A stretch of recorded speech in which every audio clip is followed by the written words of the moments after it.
Hello everyone, welcome back to the channel let's learn with Harsha. यह है part 3। Part 1 and 2 मैं already upload कर चुकी हूँ और हम healthy tips for your child's growth emotionally and socially का एक्सप्लेन भी कर चुके हैं। तो आपको शायद वीडियो अगर अच्छी लगी हो तो प्लीज़ सब्सक्राइब कीजिएगा। तो ये है पार्ट 3। चलिए आगे का स्टार्ट करते हैं। लास्ट टॉपिक हमारा था इमोशनल एंड सोशल ग्रोथ, जो कि क्या है, बच्चों का self expression. Let them talk about feelings and ask question. उनके फीलिंग्स के बारे में उनको बोलने देना है कि वो हैप्पी हैं, अफ्रेड है, सैड है, स्केयर्ड है, क्या फील कर रहे हैं, है ना। बच्चा क्या फील कर रहा है, ये अपने पेरेंट्स से वो फ्रीली अपने इमोशंस को एक्सप्रेस कर पाए, राइट। उस बारे में वो क्वेश्चंस कर पाए अपने पेरेंट्स से। तो ये हमारा लास्ट टॉपिक था। चलिए अब हमें ये देखना है कि बच्चों को हम कैसे सिखाएं सोशल स्किल्स, जो कि डायरेक्टली हम उन्हें कैसे बता पाए, है ना। Okay, so teaching social skills directly means intentionally guiding students on how to behave, how to communicate and how to interact positively with others. Teachers clearly मतलब बच्चों को सिखा सकते हैं रोल प्ले के थ्रू, राइट। टीचर्स बच्चों के role model होते हैं। वो उन्हें रोल प्ले के थ्रू उन्हें ग्रीटिंग कैसे करना है, शेयरिंग कैसे करना है, कैसे बात करनी है, टर्न टेकिंग, वो डायरेक्टली बच्चों को सिखा सकते हैं। इसके अलावा पेरेंट्स को भी इस पर ध्यान देना होगा। वो अपने बच्चों को बता सकते हैं कि कैसे आप कन्वर्सेशन को स्टार्ट कर सकते हो, आपको क्वेश्चंस कैसे पूछना है, अपनी फीलिंग्स को एक्सप्रेस कैसे करना है, राइट। आप अगर मतलब आपको डेली प्रैक्टिस करवानी है स्किल्स की, जैसे कि greeting politely, listening carefully, sharing, expressing feelings, right, और रिजॉल्विंग कॉन्फ्लिक्ट्स पीसफुली। इस तरह से उनको बताना है कि आप टीचर्स मतलब मॉडल की तरह बिहेव करके आप किस तरह से बिहेव कर सकते हैं, आप एक रोल प्ले कर सकते हैं। इस तरह से बच्चों को आपको समझाना। आप रियल लाइफ एग्जाम्पल्स को बता सकते हैं, राइट। अपने फीडबैक्स दे सकते हैं, अपनी रियल लाइफ एग्जाम्पल्स यूज करके बच्चों को सिखा सकते हैं और बच्चे उस पर अप्लाई भी कर सकते हैं, राइट। ओके, अब मैं आपको बताती हूँ रोल प्ले मीन्स एक नाटक के थ्रू कैसे बताएंगे। अगर आप एक एग्जाम्पल के थ्रू कि अगर आपको एक पेंसिल चाहिए हो तो आप कैसे मांगोगे, तो टीचर बच्चे को बताएगा कैसे मांगना है। Oh hello, please give me a pencil. ये तो कोई वे नहीं है बोलने का, राइट। तो टीचर बच्चे को पूछकर बताएगा please can you give me a pencil, right. वो बोलने का फीलिंग एक्सप्रेस करना मेन मोटिव होता है, राइट। आप किसी चीज को मांगने से पहले मॉडल बिहेवियर जो होता है, आप प्लीज, सॉरी, थैंक यू का यूज कर सकते हैं। तो ये बच्चे टीचर से या पेरेंट्स से सीख सकते हैं। पेरेंट्स क्या कर रहे हैं, पेरेंट्स का बिहेवियर बच्चे बहुत जल्दी सीखते हैं। टीचर्स क्या कर रहे हैं, टीचर्स का बिहेवियर बच्चे बहुत जल्दी सीखते हैं। तो टीचर्स और पेरेंट्स को कुछ जो मैजिकल वर्ड्स होते हैं वो यूज करना है डेली लाइफ में, तो बच्चा वो देखकर सीखेगा, राइट।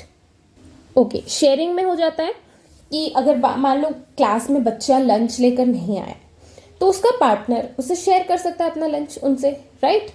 टीचर्स शेयर करवा सकते हैं पूरी क्लास में से थोड़ा थोड़ा, अगर टिफिन के बॉक्स में लेकर बच्चे को दिया जाए तो उसमें भी बच्चा शेयरिंग सीख सकता है, केयरिंग सीख सकता है। तो ये सारी चीज़ें जो ये स्किल्स होती हैं अपने आप बच्चों में नहीं आती हैं। इसके लिए टीचर को या फिर पेरेंट को प्लान करके सिखानी होती है। ओके ओके, अब यहाँ पे एक वर्ड आया है टर्न टेकिंग, है ना। तो इसका मतलब होता है means waiting for your turn and allowing others to have their turn, right, while speaking, while playing और doing an activity. Simple example है, अगर आप किसी से बात कर रहे हो तो सिर्फ अपनी बातें नहीं करते जाना है, सामने वाले को भी टर्न देना है ताकि वो भी बात करे, राइट। आपको उनकी बातों को भी सुनना है। Speaking one by one in a conversation, waiting your turn in a game, standing in line patiently. तो ये बहुत इंपॉर्टेंट होता है। इसके लिए क्या होना चाहिए, patience, respect, cooperation and good social behaviour. Next point है एनकरेज ग्रुप एक्टिविटीज। अब टीचर स्कूल में क्या कर सकता है, एक छोटा सा ग्रुप प्रोजेक्ट दे सकता है जिसपे सारे ग्रुप को एक साथ बैठकर सोचना है ना। हाँ, तो encourage group activities means motivating students to work, to play and learn together in small group, so that they can share their ideas, help each other and build homework, teamwork and social skills. How to explain, अब ये आता है main question, तो आप group activities करवा सकते हैं, कुछ टास्क दे सकते हैं, कुछ रोल प्ले करवा सकते हैं, है ना। जैसे कि एक क्या हुआ, एक जैसे कि रोल प्ले की तरह मीन्स एक नाटक करवा सकते हैं, टीम प्रोजेक्ट दे सकते हैं, ग्रुप गेम्स करवा सकते हैं, ग्रुप डिस्कशन करवा सकते हैं जिसमें बच्चे साथ में बैठे होंगे, एक दूसरे से टॉपिक को एक्सप्लेन करेंगे, टॉपिक टर्न बाय टर्न उस बारे में बोलेंगे। टीम प्रोजेक्ट दे सकते हैं जिसको कोई लीडर होगा, कोई राइटर होगा, कोई प्रेजेंटर होगा और उस टास्क को क्या करेगा, कंप्लीट करेगा साथ में मिलकर। गेम हो गया passing the ball, relay race, puzzle where student must cooperate, right. Role play, student act out real life situations, greeting, sharing, helping a friend. इस तरह से कुछ एक्टिविटीज के थ्रू बच्चे सीख सकते हैं। Promote active learning, okay. So encouraging student to actively participate in the learning process instead of only listening to the teacher. सिर्फ सुनने के अलावा वो एनकरेज करना बच्चों को पार्टिसिपेट करने के लिए। जैसे ही कुछ क्वेश्चन हो गया, टीचर ने पूछा अच्छा इसका मतलब क्या होता है, मुझे तो नहीं पता, तो बच्चा अपने थिंक करके खुद बताएगा, खुद क्वेश्चन करेगा, खुद डिस्कस करेगा, राइट, प्रैक्टिस करेगा, एक्टिविटीज करके बताएगा। तो इससे क्या होगा, बच्चे का कॉन्फिडेंस और team work, communication skill improve होगा, right.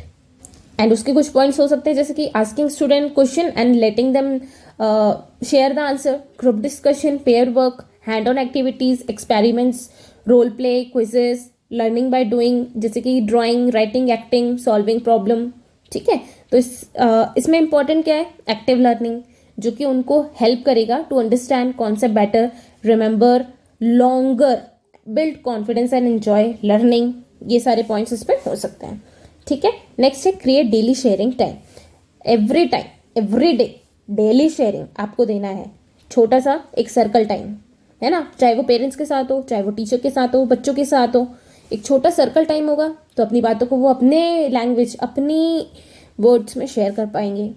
Encourage student to talk about their thoughts, interest और वीकेंड एक्सपीरियंसेस। उस सर्कल टाइम में वो अपना जो वीकेंड एक्सपीरियंस होगा, उनने लास्ट सैटरडे क्या किया, संडे क्या किया, है ना, उनके इंटरेस्ट क्या है, थॉट्स क्या है, उस पर कोई भी टॉपिक ले लिया, क्लाउड्स ले लिया, क्लाउड्स से वो क्या समझते हैं, है ना, वाटर हो गया, वाटर से वो क्या समझते हैं, तो अपने थॉट्स, इंटरेस्ट और वीकेंड एक्सपीरियंस जो भी रहेंगे उसके थ्रू वो अपनी बातों को रखेंगे, राइट। उससे उनकी कम्युनिकेशन स्किल्स इंप्रूव होगी। Model positive behaviour, next point. तो मॉडल पॉजिटिव बिहेवियर का मतलब क्या, showing good behaviour through your own action so student can learn by watching you. Simple explanation इसका ये हो सकता है जो कि टीचर्स बच्चों को बता सकते हैं, है ना। जैसे कि टीचर्स तो रोल मॉडल होते हैं बच्चों के। When they behave politely, calmly and respectfully, student learn to behave the same way. जैसे कि saying please, sorry, thank you, listening patiently when a student is speaking, showing kindness, fairness to everyone, handling mistakes calmly instead of getting angry, और following rules and routines by yourself। तो वो देखकर क्या करेगा, बच्चा भी सीखेगा। अगर टीचर काइंडनेस, रिस्पेक्ट, पेशेंस से पूरा संभाल रही हैं, है ना, तो बिहेव कर रही हैं, तो बच्चा भी सेम वही चीज़ें सीखेगा। पेरेंट, सिर्फ टीचर की बात नहीं हो रही है, पेरेंट की भी बात हो रही है। अगर घर पे पेरेंट्स कोऑपरेट नहीं कर रहे हैं इस चीज़ में, पेरेंट्स अच्छे से बात नहीं कर रहे हैं, रिस्पेक्ट, काइंडनेस शो नहीं कर रहे हैं, पेशेंस शो नहीं कर रहे हैं, तो फिर बच्चे ये नहीं सीख पाएगा, है ना। उन्हें प्रेस करना है पॉजिटिव सोशल बिहेवियर के लिए। जब आप बच्चों को देख रहे हैं, बच्चा अगर बोल रहा है सॉरी, थैंक यू, ये सारे वर्ड्स यूज़ कर रहा है, तो आपको उनको प्रेस करना है, ठीक है। चलो ये थे कुछ पॉइंट्स। नेक्स्ट टॉपिक है अपना, ओके, इसके आगे भी कुछ पॉइंट्स हैं जो है use social stories, set clear expectations, provide leadership opportunities, create a safe inclusive environment, teach conflict resolution. Okay, so यहाँ पे यूज सोशल स्टोरीज, आप सोशल स्टोरीज जो रियल लाइफ स्टोरीज हैं वो आप बच्चों को बता सकते हैं। रीड बुक्स और show video that illustrate social situation, discuss characters, choice and feelings afterward, set clear expectation, post a review class rules around respect, teamwork and behavior, reinforce their constantly and fairy, ठीक है। तो ये तो मैंने अभी बताया आपको, सोशल स्टोरीज, शॉर्ट स्टोरीज के थ्रू आप बता सकते हैं, है ना, कि कैसे बिहेव करना है, रियल लाइफ सिचुएशंस को ले सकते हैं। ओके, सेट क्लियर एक्सपेक्टेशन में क्या है, हाँ, telling students clearly about behaviour in is expected from them. Okay, कैसे कि आपको रेज करना है hands, listen when someone else is talking, be kind and respectful. Next है प्रोवाइड लीडरशिप अपॉर्चुनिटीज, जैसे कि अगर क्लास में छोटे छोटे रिस्पॉन्सिबिलिटीज दे दिए, मॉनिटर बना दिया, सबको एक बार चांस दे दिया, कभी डोर मॉनिटर हो गया या फिर इलेक्ट्रिसिटी मॉनिटर हो गए, लंच मॉनिटर हो गया, ब्लैक बोर्ड की रिस्पॉन्सिबिलिटी दे दी, है ना, ग्रुप लीडर बना दिया, टीचर्स को नोटबुक डिस्ट्रीब्यूट करने के लिए कुछ थोड़ी देर के लिए मॉनिटर बना दिया। इस तरह से आप छोटे छोटे अपॉर्चुनिटीज देंगे तो वो क्या होगा, लीडरशिप, टीम कैप्टन, इन सब में वो रोल प्ले कर पाएंगे। ठीक है, स्किल डेवलप कर पाएंगे। Rotate jobs to everyone get a chance to lead, आपको ये जो अभी मैंने बताया जैसे कि मॉनिटर, वो रोटेट करना है ना, एक ही बच्चे को नहीं करना है, आपको सबको चांस देना है। Create a safe inclusive environment, हाँ, तो making the classroom a place where every student feel safe, respected and accepted. ये नहीं कि एक बच्चे के साथ हम पॉजिटिव बिहेव कर रहे हैं, एक बच्चे के साथ नेगेटिव बिहेव कर रहे हैं। क्यों? क्योंकि नेगेटिव इसलिए कर रहे हैं क्योंकि उनका एकेडमिक्स अच्छा नहीं है, बच्चा समझ नहीं पा रहा है, तो ये थोड़ा गलत हो जाएगा। ठीक है, we make sure every child feel safe, valued and comfortable to share their thoughts. No bullying, equal chances for everyone, encouraging shy students to speak. ठीक है, शाय जो भी है उनको एनकरेज करना है। ओके, नेक्स्ट है teach conflict resolution, teaching student how to solve problem. ठीक है, इससे क्या होगा कि वो इजिली किसी भी प्रॉब्लम को सॉल्व कर पाए, है ना। जैसे कि एग्जाम्पल, कभी दोनों में लड़ाई, कोई दो बच्चों में लड़ाई हो गई, है ना, तो उस बातों को दोनों में सुनना है, ये नहीं कि लड़ाई को आगे भगाते जाना है। ठीक है, गुड वर्ड्स यूज करने हैं, हैंड्स का यूज नहीं करना है कि फाइटिंग है तो हैंड्स का यूज कर लें। से सॉरी एंड फॉरगिव, ये हमें बच्चों को सिखाना पड़ेगा। और हमेशा find a fair solution together, ये भी उन्हें बोलना पड़ेगा। ठीक है, तो उन्हें ये गाइड करना पड़ेगा, स्टेप्स सिखाने पड़ेंगे प्रॉब्लम्स को सॉल्व करने के लिए। और I feel when sentence starts, ठीक है, जब भी आप बच्चों को बताएं कि हाँ ठीक है, सॉरी, मुझे ये लगा, मुझे वो लगा, है ना, तो इस तरह से बच्चा सीख सकता है। इमोशनल ग्रोथ, तो वीडियो बहुत ज़्यादा लंबी हो जाएगी, तो मैं आपको बताऊंगी पार्ट 4 में। अगर वीडियो आपको अच्छी लगी हो तो please like, share and subscribe. Will see in the next video. Bye bye.